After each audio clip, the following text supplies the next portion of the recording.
రాజధాని అమరావతిని కలిపే ప్రధాన రహదారి సీడ్ యాక్సెస్ రోడ్ E3 ను ముఖ్యమంత్రి చంద్రబాబు నాయుడు ప్రారంభించాడు. సీడ్ యాక్సెస్ రోడ్డును అనుసంధించే స్టీల్ బ్రిడ్జ్ల నిర్మాణానికి సూచికగా ఉండవల్లి వద్ద సీఎం శిలా ఫలకాన్ని ఆవిష్కరించారు.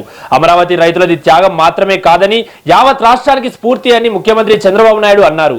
ప్రజల కోరిక మేరకే అమరావతిని ఆంధ్రప్రదేశ్ రాజధానిగా నిర్ణయించామని తెలిపారు.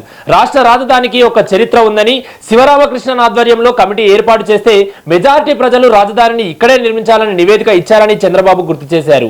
హైటెక్ సిటీ నిర్మిస్తున్న సమయంలో తనను ఎగతాళి చేశారని, తాను షో చేస్తున్నానంటూ తీవ్ర విమర్శలు చేశారని సీఎం అన్నారు.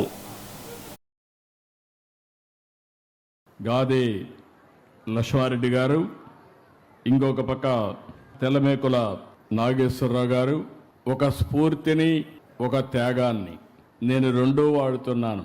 ఎందుకంటే ఇక్కడుండే రైతాంగం ఆ రోజు మొత్తం అయోమయం ఏమవుతుందో తెలియదు. నారాయణ గారు మీ దగ్గరికి వచ్చారు. ఎక్కడ రాజధాని కట్టాలనో కూడా ఆనాడు ప్రభుత్వం పోతూ పోతూ ఒక సెంట్రల్ ప్లేస్ విజయవాడ, గుంటూరు అని ఉంటే సమస్య ఉండేది కాదు. అది చెప్పకుండా ఒక కమిటీ వేశారు. హైదరాబాద్ రాజధాని 10 సంవత్సరాలు కామన్ క్యాపిటల్గా ఉంటుంది. ఆ తర్వాత ఆంధ్రప్రదేశ్ రాజధాని నిర్ణయించడానికి ఒక కమిటీ వేస్తున్నామని శివరామకృష్ణ ఆధ్వర్యంలో ఒక కమిటీ వేశారు. ఆయన దేశం అంతా తిరిగి అక్కడట్టు చెప్పారు, ఇక్కడట్టు చెప్పారని చెప్పి మెజారిటీ అంతా కూడా ఈ ప్రాంతమే చెప్పారని కూడా ఒక రిపోర్ట్ ఇచ్చాడు. ఆ రోజు అసెంబ్లీలో చర్చ వచ్చింది. చర్చ వచ్చినప్పుడు నేను ఆలోచించాను, ఆంధ్రప్రదేశ్ రాష్ట్రానికి ఒక చరిత్ర ఉంది, మనం అందరం గుర్తుపెట్టుకోవాలి. మనమందరం చెన్నై రాజధానిగా, ఆ రోజు మెడ్రాస్ రాజధానిగా మనమందరం అక్కడికి పోయేవాళ్ళం.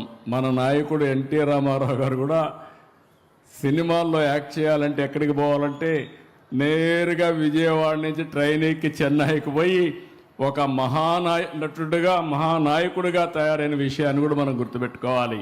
అప్పట్లో అందరూ కూడా బాధపడితే, కానీ పొట్టి శ్రీరాములు గారి త్యాగం, అక్కడ అవమానాలు చూసిన తర్వాత తెలుగు మాట్లాడే వాళ్ళకు ఒక రాజధాని ఉండాలని ఆలోచించిన మొట్టమొదటి వ్యక్తి, త్యాగాన్ని చేసి రాజధానిని మనకు ఆలోచించిన వ్యక్తి పొట్టి శ్రీరాములు గారు అని చెప్పి కూడా నేను మీకు తెలియజేస్తున్నా.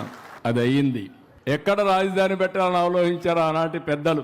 కొంతమంది విశాఖపట్నం, అప్పుడుండే కమ్యూనిస్టులు ఇక్కడ, కొంతమంది కర్నూలు అనుకుని